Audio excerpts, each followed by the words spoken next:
Het jy deernis met jouself? Kyk, om vir jouself lief te wees is harde werk. Die Engelse woord vir deernis of selfliefde is compassion. En dit kom van die Latyn compatiri, om saam met iemand te lei. En as die iemand jyself is, kan dit nogal 'n moeilike werkie wees, hoor? Want jy gaan moet kans sien om met jouself simpatie of medelee te hê. Nou, wanneer ons deernis begin aanleer, kan ons verwag om vrees te ervaar. Vrees vir ons eie pyn. Om deernis vir onsself te oefen is daarom glad nie maklik nie. Want dit behels dat ons onsself soos 'n kind aan die hand sal moet vat en versigtig treukie vir treukie nader moet beweeg aan dinge waarvoor ons bang is. Wat is jou gewone reaksie met pyn? Dis reg, om dit te keer of jouself te probeer beskerm. Dit doen jy deur iets of iemand die skuld te probeer gee. Of jy probeer dit fix of reg te maak met 'n pil of een of ander ding.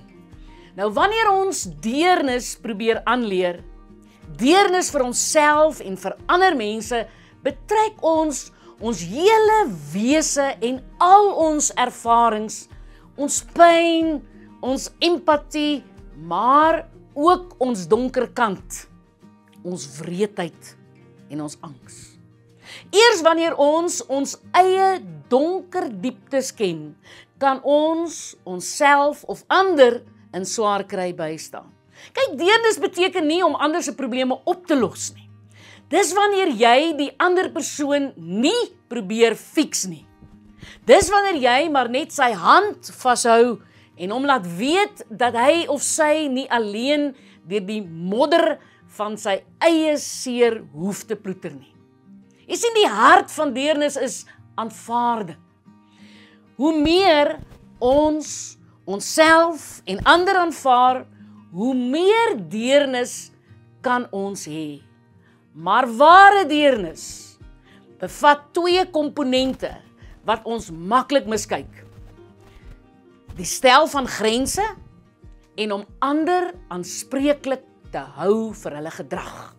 Navorsing het bewys dat mense met deernis met duidelike grense lewe. Eers wanneer jy dapper genoeg is om jou grense te stel en om mense aanspreeklik te hou vir hulle optrede, kan jy gesonde deernis hê. Kyk, ons leef in 'n kultuur van blaam wat altyd die skuldige wil uitwys. Maar tussen die vingerwysery heen hou ons mense selde aanspreeklik vir die gevolge van hulle dade.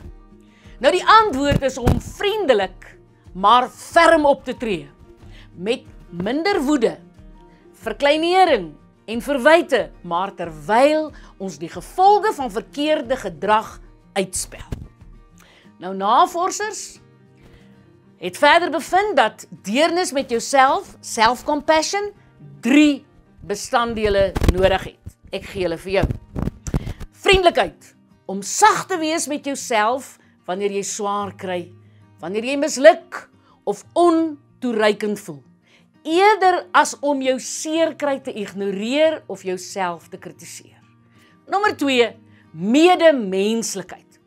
Jong, dit is om raak te sien dat gevoelens van mislukking deel is van menswees, iets wat met almal gebeur.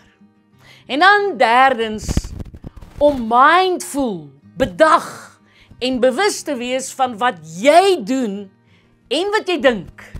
Dit beteken dat ek my negatiewe emosies aanvaar en nie opblaas of onderdruk nie. 'n Mens kan nie deernis met jou eie pyn hê terwyl jy dit ignoreer nie. Dis om bewus te wees van my negatiewe gedagtes en gevoelens, maar hulle nie oorhand te laat kry in my lewe nie.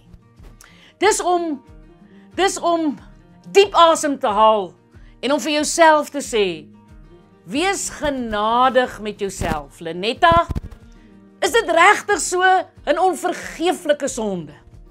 Hanteer jouself soos 'n kind of 'n vriendin vir wie jy lief is en sê vir jouself, ag man, ons maak almal foute. Keer die lelike etikette wat jy om jou eie nek wil hang. Man, aanvaar jou menslike feilbaarheid en gee jouself sommer net 'n ou drukkie. Nou dinge wat in die pad staan van deernis is selfkritiek, isolasie en die grootste sondebok is perfeksionisme. Die geloof dat jy net goed genoeg is wanneer jy perfek lyk, dink, doen en lewe. Perfeksionisme raak jouself en almal om jou. Jou huismense, jou werksmense, jou vriende. En die ergste is dat jy dit ook aan jou kinders kan oordra. Maar gelukkig kan dieselfde met deernis gebeur. Dit kan almal om jou aansteek. Ja, wanneer ons gaaf is met onsself, skep ons 'n prikpot van liefde. Liefde waaruit ons ander kan kos gee. Ons kinders kan uit ons voordeel of ons voorbeeld leer hoe hulle self met liefde en deernis kan behandel. En dan skielik voel 'n mens dat hulle in ons teenwoordigheid hulle self kan wees. Leonard Cohen sing, "There is a crack in everything. That's how the light gets in." Hou op om al die krake met polyfilla toe te stop. Aanvaar jou krake en sien hulle vir wat hulle is. Dit is skeure om God se lig te laat deurskyn.